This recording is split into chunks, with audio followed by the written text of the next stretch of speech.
요한 3서 1절부터 8절까지입니다. 이 요한 3서는 금방 읽은 것처럼 사랑하는 자여라는 말을 계속 반복을 하고 있죠.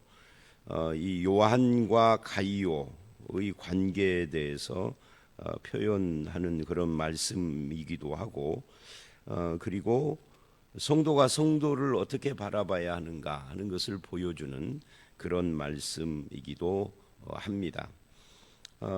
요한이 그 가이오를 사랑하는 자라고 부르는 이유는 이 가이오가 베푼 이 사랑 때문이다. 그리고 진리를 행하는 삶 때문이다 하는 것을 오늘 이 본문이 쭉 이야기를 합니다. 그게 이제 이 사랑하는 자라는 말을 1절에서도 하고 2절, 3절, 3절은 이제 그 이유를 이야기를 하죠. 그리고 5절, 6절 계속해서 사랑하는 자라는 말을 하고 있는 이유입니다. 그래서 이 서신의 주제와 목적이 뭐냐 하면은 예수님을 위해서 섬기는 일꾼들, 특히 복음을 전파하고 복음을 가르치는 교사들, 이런 사람들을 환대하고 그리고 친절하게 대하고 그들을 후원하고 격려하고 하는 그런 것들이 얼마나 중요한가 하는 것을 보여주는, 이게 이 서신의 목적이고 주제예요. 그런 삶을 사는 사람 중에 하나가 바로 가이오였던 거죠. 그래서 이제 1절과 2절은 이제 서신의 인사말에 해당이 되고요. 그리고 3, 4절 사랑하는 자를 위한 그런 간구, 2절부터 4절이라고 해도 되죠. 그리고 5절로 8절은 진리 안에서 행하는 모습에 대한 이야기, 금방 제가 말씀드린 것처럼 복음 전하는 자들, 예수를 섬기는 복음의 교사들을 환대하고 섬기는 내용에 대한 이야기고요. 9절로 12절은 이제 교회 안에 두 부류의 사람들이 있다 하는 것을 보여주고 13절로 15절에 마무리 인사를 하는 그런 서신입니다. 요한 2서와 요한 3서 이 두 책은 굉장히 간단한 그런 서신이라고 할 수 있는데 여기서 이제 굉장히 중요한 이야기를 하고 있어요. 짧은 서신이지만 요한 2서도 그렇고 요한 2서에서 그 영지주의자들에 대한 반박을 하면서 저 그리스도가 누구냐 하는 것을 보여주고 있죠. 그런데 이 3서도 왜 중요한 말을 하고 있다라고 하느냐면 이 2절 말씀이 이 세계적으로 유명한 말씀이기 때문에 그렇습니다. 내 영혼이 잘됨 같이 네가 범사에 잘되고 강건하기를 내가 간구하노라, 이 말씀을 가지고 이제 조용기 목사가 삼박자 구원이라고 하는 것을 만들어냈기 때문에 굉장히 유명하죠. 아마 이 구절 모르는 기독교인들은 초신자 빼고는 없을 것 같아요. 그래서 이 말씀을 가지고 삼박자 구원을 이야기를 하면서 영혼이 잘되면 범사가 잘되고 강건하게 된다, 이게 삼박자 구원이다, 이렇게 이야기를 했어요. 구원을 그렇게 말하는 것도 좀 문제가 있지만 이게 과연 꼭 그런 의미인가 하는 것도 좀 생각을 해봐야 할 필요가 있습니다. 영혼이 잘된다라는 것은 뭘까 하는 것도 우리가 좀 생각을 해봐야 될 것 같고요. 일단 여기서 우리는 영혼이 잘된다라는 것을 어제도 우리가 요한 2서에서 말을 하고 영지주의를 이야기를 할 때 항상 거론을 했던 것처럼 몸과 영을 분리해서 몸을 부정하고 영혼만 잘되는 그런 것을 말하는 것은 아닙니다. 왜냐하면 그것은 영지주의적 발상이기 때문에 그렇죠. 오히려 영과 육의 조화를 기독교는 말을 하고 성경은 그거를 이야기를 합니다. 오히려 이제 영지주의적으로 영혼만 계속 강조를 하는 그런 것도 문제인데, 현대에 와서는 반대로 몸만 강조를 하는 경우도 있죠. 그래서 이제 이것이 한때 우리나라를 강타를 했던 웰빙 문화, 그런 것도 결국은 영혼이 아니라 몸을 강조하는 그런 어떤 조류라고 할 수가 있는데요. 이 영혼만 강조하든 몸만 강조하든 둘 다 성경이 말하는 것은 아니에요. 몸이든 영혼이든 이 둘 다가 다 조화로운 그런 상황과 상태에 있어야 하는 것이 성경이 말하는 것이다라고 할 수가 있습니다. 그래서 참된 복이 뭐냐 하는 것을 이야기를 할 때, 영혼이 잘 되면 범사가 잘 되고 건강하게 되는, 강건하게 되는, 이걸 말하는 게 아니라, 일단 에베소서 1장 1절로 14절 같은 데는 참된 복은 신령한 하늘의 복이다. 그래서 하나님께서 우리를 창세 전부터 택하시고 예수 안에 구속하시고 성령으로 인친 것을 복이다라고 말을 하고요. 베드로 후서 같은 데도 우리가 가지고 있는 이 복을 하늘의 복이다라고 이야기를 합니다. 그래서 이 영혼이 잘 된다라고 하는 것은 하나님과의 관계를 이야기를 하는 겁니다. 하나님과의 관계가 바른 사람을 말하는 거예요. 소유의 복을 말하는 것이 아니라, 그래서 팔복처럼 하나님과의 관계가 바른 천국 백성은, 하나님과의 관계 속에 들어가는 사람을 천국 백성이라고 그래요. 천국 백성은 8가지 축복이 있는데 그걸 예수님이 선언하기를 마음이 심령이 가난한 자, 애통한 자, 온유한 자, 청결한 자, 이렇게 쭉 나가죠. 화평케 하는 자. 근데 그런 것들을 우리는 복이라고 전혀 생각을 않는 거예요. 근데 그런 것들이 복이다라고 예수님이 말을 해도 우리는 자꾸만 다른 복을 이야기를 하는 거죠. 그래서 여기서 말하는 영혼이 잘 된다는, 이 영혼이 잘 되면 하나님과의 관계를 이야기를 한다라고 할 수가 있습니다. 이 범사에 잘 되고 강건하기를 내가 간구한다. 이 간구하는 거죠. 이거는 기도예요. 그러니까 어떤 사람에게, 요즘 이제 연말 연시고 크리스마스이기 때문에 그동안 소식이 없던 사람들도 여러분도 아마 그럴 거예요. 옛날 같으면 이제 연하장 같은 거, 크리스마스 카드 같은 것을 주고받는데 요즘은 SNS로 연락이 오죠. 전혀 이런 사람도 있었나 하는 사람들도 오는 경우가 있어요. 근데 그런 이제 연하장이나 카드 같은 것을 보낼 때 거기다가 저주의 말을 쓰나요? 그렇지 않잖아요. 지금 오늘 내일 하고 생명이 위태로운 사람에게도 속히 쾌차하시기를 원합니다. 빨리 건강을 회복하셔서 뵙기를 원합니다. 하나님의 은혜가 함께하기를, 그런 말을 쓰는 것이잖아요. 그러니까 여기서도 범사에 잘 되고 강건하기를, 이 말은 지금 기도하는 거잖아요. 네가 하나님과의 관계, 바른 관계 속에 있는 것처럼 범사와 강건함을 이야기를 하는 것인데, 이것이 사실은 영혼이 잘 된 사람은 범사가 잘 되고 강건한 것이 원칙인 것처럼 그렇게 말을 하는 것은 좀 곤란한 거죠. 왜냐하면 이 본문 말씀 이외에 다른 성경들을 보면 고난에 대한 이야기를 하기도 하고 순교에 대한 이야기를 하기도 하고 잘 되는 사람도 있지만 안 되는 사람도 있고 건강하고 강건한 사람도 있지만 그렇지 않는 사람들도 있다라는 것을 성경은 말을 하거든요. 그러니까 영혼이 잘 되면은 이 삼박자, 범사도 그리고 강건함도 다 된다라고 그렇게 마치 그것이 원리인 것처럼 말하는 것은 좀 아니다 하는 거예요. 왜? 이게 간구니까. 어떤 사람을 위하여 기도한다고 해서 그렇게 반드시 되어야만 한다라는 건 아니잖아요.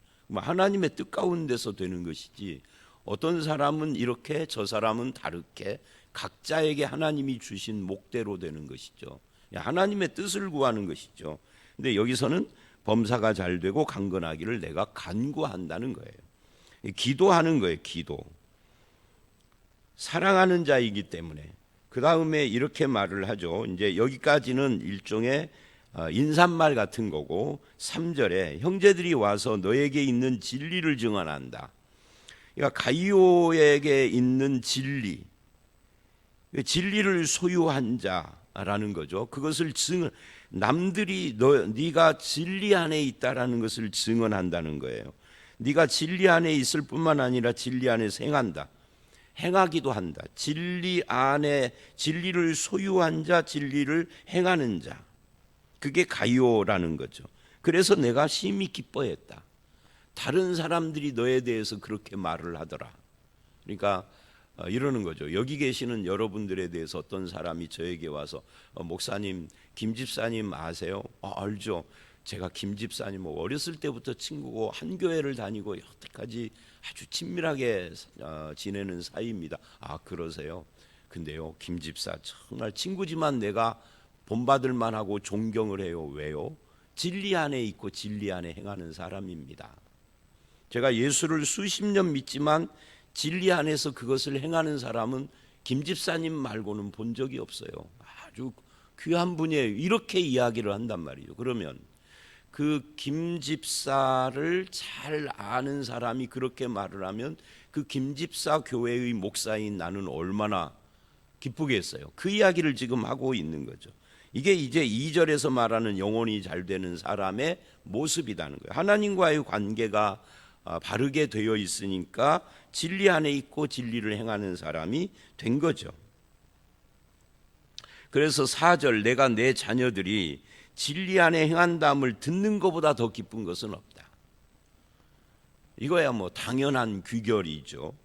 그래서 목사의 기쁨이 뭐냐라고 할 때 성도들이 잘 살게 된다. 돈을 엄청 벌었다더라. 이게 기쁨이 아니에요. 왜냐하면 제가 이렇게 목회를 쭉 수십 년 하면서 보니까 다 그러는 건 아닌데 간혹 아주 어려울 때 막 기도 부탁도 하고 찾아와서 기도도 해달라고 하고 신방도 요청하고 막 그러는데 어느 날 제법 잘 된대요. 부자가 됐대요. 그런데 교회를 뜨문뜨문 나와. 그러다가 어느 날부터 아예 안 나와. 그러니까 왜 그러는가? 뜨문뜨문 나올 때 왜 그러는가? 이 사업 때문에 골프를 치러 갔다는 거예요. 그러다가 아예 안 나와. 왜 안 나와? 너무 잘 되니까 이제 그거 즐기느라고 그러겠죠. 그것까지는 알 수가 없지만 영 교회를 안 나오는 그런 경우도 없잖아 있어요. 반대의 경우도 있죠. 반대의 경우도 있지만 그런 경우에 돈을 많이 번대요. 그러면은 기쁘기보다 걱정이 돼요. 그죠? 그런데 반대의 경우, 아까도 말한 김 집사 이야기, 꼭 김 집사일 필요는 없어요. 이 집사라고 해도 상관없죠. 이 집사님이 언젠가부터 모르게 예배 태도가 달라졌어. 우리 집사람 표현이 그러더라고요. 맨 처음에 교회 왔을 때는 맨 뒤에 앉더니 어느 날 중간쯤으로 자리를 이동을 했대. 그러니까 우리 집사람이 느끼는 것은 그거예요. 이분이 신앙이 조금 생기더니 이 예배할 때 좌석이 바뀌었다. 이렇게 이야기를 하더라고요. 뒤에 앉는 분들은 신앙이 없다 그 말은 아닙니다. 그분의 한정에서는 그게 바로 믿음이 생겼다라는 것으로 이해를 한 거죠. 그런 사람을 보면은 기쁘다. 말씀을 사모한다. 진리 안에 행한다. 설교 들을 때 태도가 달라졌다. 이러면은 굉장히 기쁜 거죠. 드디어 신앙이 제대로 들어가고 있구나라고. 그게 지금 요한이 가이오를 보면서 하는 말입니다. 사도 요한의 기쁨, 이게 목회자의 기쁨이기도 하죠. 진리를 소유한 자요 진리 안에서 행하는 자라는 것을 지금 그렇게 기쁨으로 받아들이고 있습니다. 그 다음에 5절로 8절 말씀, 그러면 가이오가 진리 안에서 행한다라는 것은 구체적으로 무엇이냐 하는 것을 지금 설명을 하는 내용입니다. 한마디로 말하면 대접하고 섬기고 어떤 사람을 환대하는 그런 것을 이야기를 하고 있어요. 5절을 보니까 사랑하는 자여 네가 무엇이든지 형제 곧 나그네 된 자들에게 행하는 것은 신실한 일이다. 형제 해놓고 곧 나그네 된 자들이다 그랬어요. 그들에게 행하는 것, 그러면 이 나그네 된 자들은 누구냐라고 할 때 이 성경학자들은 이 본문을 순회 전도자들이다라고 그렇게 설명을 해요. 무슨 말이냐면 이런 거죠.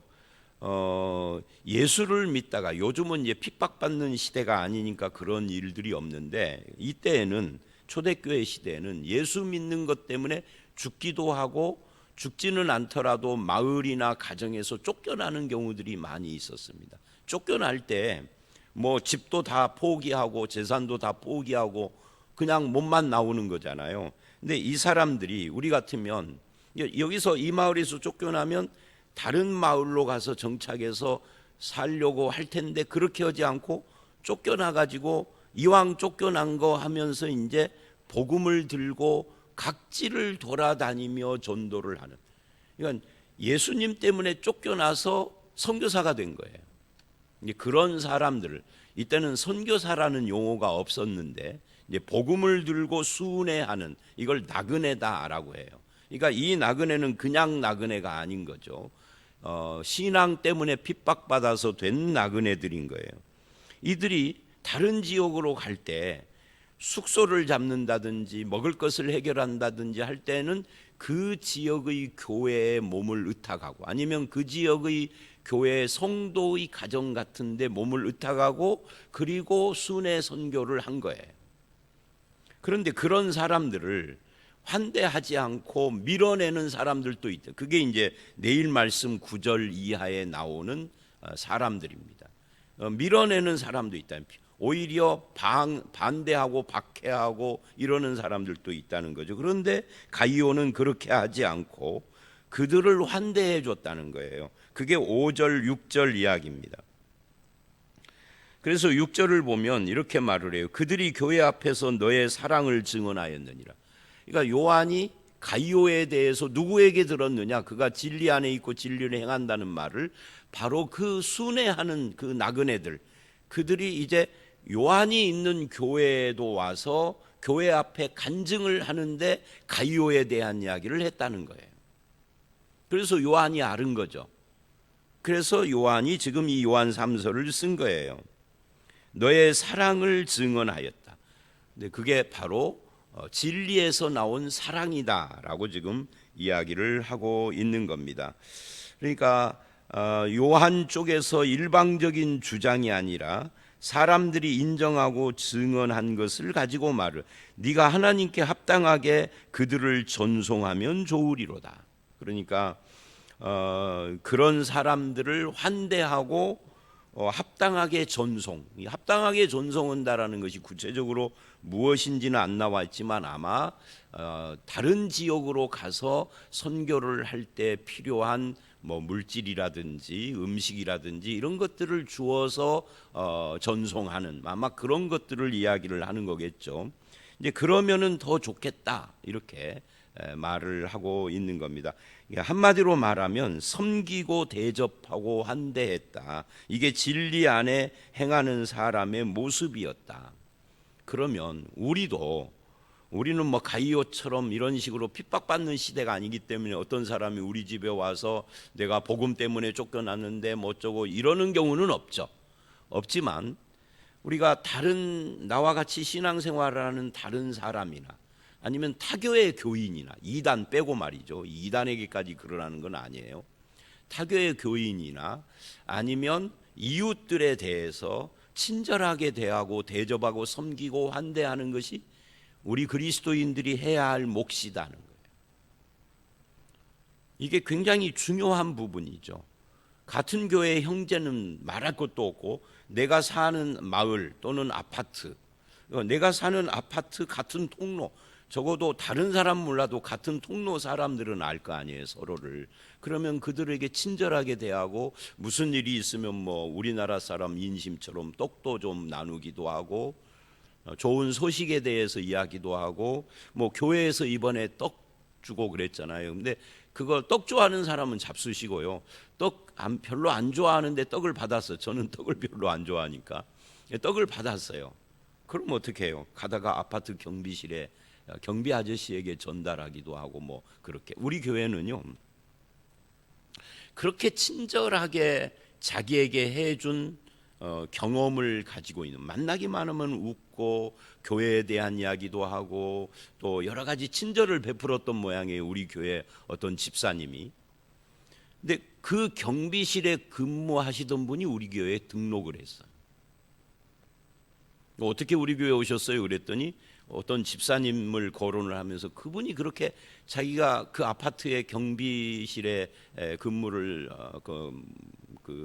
했는데, 근데 그렇게 친절하게 대하고 기회가 있을 때마다 우리 교회에 대한 자랑도 하고 그랬대.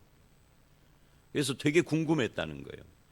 그러다가 세월이 흐른 뒤에 무슨 일이 있어서 이제 우리 교회를 그걸 기억하고 왔다 하고 등록을 하셔서 교회를 지금 다니고 계시는데요. 이제 그런 거고 좀 비슷한 겁니다. 초대교회와 오늘날은 상황만 다른 거죠. 초대교회는 쫓겨나서 순회 선교사가 되고, 오늘날은 뭐 그것 때문에 쫓겨나서 그러는 일은 극히 드무니까 간혹 있을 수는 있겠죠. 가정에서 쫓겨나서. 우리 교회에서 그 선교 후원을 하는 어떤 선교사님은 고향이 전라북도가 아니라 강원도예요. 그래서 제가 나중에 한참 저하고 관계를 갖고 선교사 나가기 전에 오랫동안 사귐이 있었는데, 이제 우연히, 당연히 전주 사람인 줄 알았는데 우연히 고향 이야기가 나오는데 강원도래요. 내가 깜짝 놀라서, 아니 강원도 사람이 어떻게 전라북도에 와서 신학교를 다니고 여기서 목사가 되고 그랬느냐라고 했더니, 이제 말하자면 예수 믿는 것 때문에 아버지한테 쫓겨났대. 아버지한테 쫓겨나서 전라북도로 오게 됐다는 거예요. 참 드문 일이지만 요즘도 그런 일이 있죠. 그래서 지금은 선교사로 가셨는데 아주 선교를 잘해요. 우리 교회에서 후원하는 선교사들이 많이 있잖아요. 그 중에서도 아마 톱 클래스로 잘해요. 그러니까 그런 경우도 있기는 있으나 요즘은 그런 일은 드문데 그들을 잘 대접하고 섬기고 환대하는 것이 중요하다. 그래서 10절, 그러므로 내가 가면, 이제 요한이 가이오를 만나러 교회를 갈 일이 있는 모양이죠. 그 행한 일을 잊지 아니하리라. 그가 10절은 내일 말씀이, 제가 7절 이야기를 하려다가 10절을 봤어요. 이는 그들이 주의 이름을 위하여 나아가서 이방인에게 아무것도 받지 아니함이라. 그러니까 지금 네가 합당하게 전송을 해야 하는 그들, 네가 환대했던 그들이 주의 이름으로 나아가서 복음을 증거할 때 아무것도 받지 않으면, 무슨 돈 받고 그런 일을 하는 사람들이 아니다는 거예요. 그러니 돈 받고 하는 것이 아니기 때문에 먼저 믿은 사람들이 후원을 해줘야 되는 거죠. 그래야 할 수 있는 일이죠. 그래서 그거를 하라 하는 거예요. 그리고 8절, 그러므로 우리가 이 같은 자들을 영접하는 것이 마땅하니, 이 당연한 우리의 섬김이다 하는 이야기를 지금 하고 있는 거예요. 그들은 사역자들이고 일종의 선교사이니까 그들을 영접하는 것이 마땅하니, 이 영접한다라는 건 돕고 섬기고 격려하고 인정해 주는 것을 다 포함해서 영접한다라고 지금 표현을 한 것이죠. 왜냐하면은 이는 우리로 진리를 위하여 함께 일하는 자가 되게 하려 함이라. 진리의 동역자가 되라, 그런 말이에요. 저들이 진리를 위하여 사니 그들을 후원하고 환대하고 영접하는 것이 진리를 위한 동역이다라고 말하는 거죠. 그런 의미에서 여러분, 오늘 이 본문 말씀은 복음을 전하는 이 나그네들을 환대하고 대접하고 영접하는 것이 전체의 주제이고, 이것이 영혼이 잘된 사람의 모습이라는 것을 말하고 있는데, 여러분은 어떻습니까? 진리의 동역자가 되고 있습니까? 복음 사역의 동역자가 되고 있는지에 대해서 스스로에게 질문하고 대답을 해야 할 필요가 있습니다. 그런 사람들이 오늘날도 필요합니다. 오늘 우리 교회나 저와 여러분, 그리고 이 설교를 듣는 모든 분들이 다 진리의 동역자로서의 삶을 어떤 형태로니 사람마다 다 형태는 다르죠. 그런 삶을 살아가는 모든 성도들이 다 되시기를 주의 이름으로 축원합니다. 함께 기도하겠습니다. 하나님, 사랑하는 가이오에게 편지하면서 내 영혼이 잘됨같이라고 말씀을 하는 것을 봤습니다. 하나님과의 바른 관계 속에서 살아가는 사람은 어떤 삶을 살 것인지를 이 말씀을 통하여서 우리에게 가르쳐 주십니다. 진리 안에서 진리를 행하는 자가 되게 하시되, 특별히 진리 안에서 사람들을 환대하고 섬기며 특별히 이 복음을 위하여 사는 사역자들을 잘 환대하는 삶이 필요하다라는 것을 봤습니다. 우리도 진리의 동역자가 되어져서 살아갈 수 있도록 우리의 삶을 주장하여 주시옵소서. 그래서 누군가에게는 기쁨이 되게 하시고 하나님께는 영광이 되며 복음의 확장을 위하여서 쓰임받는 우리 모두가 되게 하여 주시옵소서. 예수님 이름으로 기도드렸사옵나이다. 아멘.